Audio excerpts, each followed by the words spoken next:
지난주에 뭐 여러가지 뭐 기사들이 있었지만 어떤 부동산 시장의 흐름을 알 수 있는 힌트를 얻을 수 있는 한 가지 기사를 한번 보도록 하겠습니다. 부동산 시장이 이렇게 어렵나 미분양의 입주자 모집 취소를 검토하고 있다. 이미 분양을 마친 지방의 한 아파트가 미분양과 계약률 저조를 이유로 입주자 모집 취소를 검토하고 있는 것으로 알려졌다. 2일 부동산 및 시행업계 관계자에 따르면 지난 10월 분양했던 전라남도 광양시 더샵 광양 라크포엠은 최근 계약자들에게 입주자 모집 취소 및 분양 연기 검토 중이라는 내용의 내용 증명을 및 문자를 발송한 것으로 확인됐다. 이 아파트 청약 모집에서 총 898가구 공급에 530명이 접수하여 미달이 된 이후에 지난달 정당 계약을 진행했지만 계약률이 예상보다 저조했다. 530명이 접수를 했지만 일단 미달됐으니까 다 당첨됐겠죠. 당첨됐는데 실제 계약을 하자 하니 계약률이 예상보다 저조했다. 안 했겠죠.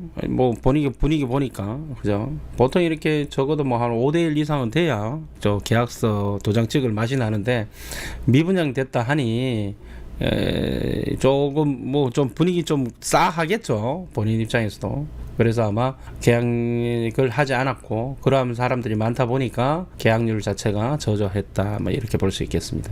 이 사업 시행자인 한국자산개발은 내부 검토를 거친 끝에 입주자 모집 취소를 결정했으며 관할 지자체에 모집 승인 취소 신청을 제출하기로 했다. 입주자 모집 승인 취소 결정이 날 경우에 시행사는 계약 해제 절차에 따라서 계약금 환불과 위약금을 지급할 예정이다. 계약을 했던 사람들이 얼마 안 되겠죠. 그러면 이제 계약금 환불하고 계약금 곱빼기 위약금 주겠죠. 그게 오히려 그 돈을 지출하는 것이 오히려 사업을 진행하는 것보다 낫다라고 판단을 했겠죠. 시행사 입장에서는. 한국자산개발은 최근 급격한 금리 인상 등으로 인해 분양시장이 위축되고 있어 불가피하게 분양 시점을 연기하기로 했다며 공사는 계획대로 진행하고 있으며 분양 시점만 조정을 고려하는 것이라고 했다. 말이 그렇죠. 그죠? 이어 기존 계약자들 또한 시장 침체에 따른 계약 해제에 동의하는 반응이 주를 이루고 있다. 재분양 시 기존 계획자와 관심 고객에게 더 나은 상품과 경쟁력 있는 분양 조건으로 보답하겠다. 가격 와장창 내려야 되는데 일단 그죠? 그렇게 해서 또 요즘 공사비도 많이 올라갔는데 시장이 어떻게 될지 모르겠습니다. 한편 입주자 모집 승인 취소 사례는 극히 드문 일이다. 글로벌 금융위기로 인한 부동산 시장 침체가 심각했던 2008년, 2012년과 2016년, 2017년에 간혹 발생했다. 2017년에는 남원주 동양 엠파트 에듀시티가 정당 계약일을 앞두고 수분양자들에게 계약 체결 일정을 취소한다고 알렸다. 2016년에는 동탄 이 신도시 신안 인스빌 리베라 3, 4차가 2순위 모집까지 미달되고 계약도 저조하자 입주자 모집 승인 취소를 요청했다. 이보다 앞선 사례는 2011년 송도 국제신도시 분양한 웰카운티 5단지가 입주자 모집 승인 취소를 실시했다. 한 건설사 관계자는 입주자 모집 승인 취소를 하는 것은 이례적인 일이라고 하며 그만큼 현재 분양 시장이 어렵다는 것을 말했다. 입주자 모집 승인 취소는 이례적이다. 그러니까 없는 일인데 나타났다. 이런 건 아니고요. 중간중간 그런 일이 나타났습니다. 예를 들어서 마린 에시앙도 그랬었고요. 일어날 수 있는 일입니다. 일어날 수 있고 어차피 기업들은 이익을 목표로 하기 때문에 그 이익에 반하는 어떤 시장 상황이 나오고 그 결과가 나온다면 언제든지 뒤집어 엎을 수 있죠. 분양 안 하는 것이 이 사업을 시행하는 것이 오히려 손해다고 생각하면 안 하는 거죠. 이어 사실 입주자 모집 승인 취소는 대외적으로 분양이 망했다는 것을 알리는 것이기 때문에 시행사 입장에서도 어려운 결정이라고 설명했다. 그런 거죠. 이제 이걸 제가 왜 이 말씀을 드리냐면 시장 상황이 안 좋다라는 것을 반증하는 것이고요.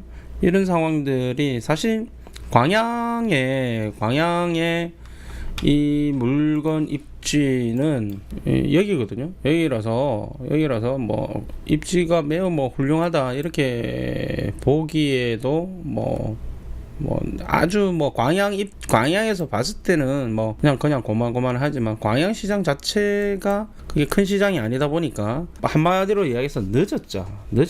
분위기를 못한 거죠. 우리가 항상 타이밍과 분위기가 중요한데 분위기든 타이밍이든 늦어져 버렸죠. 그런 부분에서 놓친 거죠, 한마디로 얘기해서. 이 광양이라는 동네가 어차피 뭐 엄청나게 뭐 사람들이 선호하면서 돈이 뭐 엄청나게 뭐 가격이 오르고 하는 그런 동네가 아니다 보니 시장 자체도 작은 데다가 또 비선호하는 곳인데 이제 시장 상황, 부동산 시장 상황까지 안 좋은 게 겹쳐버리니까 이런 결과가 나왔는데, 이것이 과연 광양에만의 문제가 될 것이냐, 앞으로 다른 지역들도 이런 일이 벌어지지 않을까. 특히 대구 같은 경우에는 사업 시행자가 아예 그냥 땅이 공매로 나와버리고, 거기는 뭐 아예 이 시작도 못 해보고 땅 자체를 준비를 했는데 공매로 나와버리고, 이런 상황들이 지금 벌어지고 있죠. 당분간은 이런 곳들이 심심찮게 나올 수 있겠다. 그러면 이게 부동산 시장에서는 어떤 영향을 줄까? 이런 것들이 나온다라는 의미는 지금 부동산 시장은 상당히 좀 안 좋다. 뭐 누구라도 이야기할 수 있지만 그 안 좋은 것이 이게 물리적으로 실제적으로 나타나는, 현지 시장에서 나타나는 것들이다. 근데 이제 또 아이러니하게 시장 상황이 안 좋을 때는 이런 일들이 벌어져야 됩니다. 벌어져야 되고, 또 요즘 이제 우리 톡방에 득현이가 그 분야에 관심이 있어서 많이 이제 글을 올리는데, 사업 시행자들이 다 자기 돈으로 안 하죠. 땅만 일부 뭐 자기 매입해서 다 이제 매입 자금부터 시작해서 건축 자금까지 해서 PF 자금 이전에는 뭐 브릿지 쓰고 뭐 PF 쓰고 해가지고 사업 계획 승인 나면은 그때 뭐 1금융권으로 해서 또 낮은 걸로 이제 갈아타고 뭐 이런 거잖아요. PF는 2금융권에서 조금 많이 일으키고요. 그런 절차를 밟아 나가는데, PF가 지금 뭐 돈이 말라버려가지고 PF 자체가 지금 흔들리고 뭐 박살나는 그런 상황이다 보니 전반적으로 이제 공급 자체가 지금 안 될 가능성이 되게 높죠. 뭐 여러분들이 보시기에도 신문 기사 같은데 보면은 돈줄이 말랐다부터 시작해서 PF 어떡하냐부터 시작해서 뭐 심지어는 이렇게 분양을 했던 것까지 취소를 하는 이런 상황들이 벌어진다라면 실제로 지금 진행하는 곳도 사실 시원찮고요. 지금 재개발 재건축 같은 경우에도 조금 입지 떨어지는 곳들, 이런 것들은 시공사 자체를 못 구해가지고 지금 되게 힘들죠. 힘든 상황이고, 또 대출 이자가 높아지니까, 즉 이주비 대출을 해줘야 되는데, 이주비 대출하는 데 있어서 돈도 구하지도 못하지만 돈을 구하는 것도 굉장히 높은 이율로 사업비로 다 충당을 해야 되는데요. 이런 부분들 있죠. 이런 여러 가지 사안들을 볼 때에 앞으로 여러분들 생각할 때도 공급 물량이 줄어들 수밖에 없겠구나, 전체적으로 그런 생각들을 하시게 되죠. 특히나 대구 같은 경우에는 내년에 입주 물량이 되게 많은데요. 이 입주 물량이 다 지금 입주가 되고 나서 세월이 지나야 턴을 해서 가격이 올라갈 수 있는 기반을 다지게 됩니다.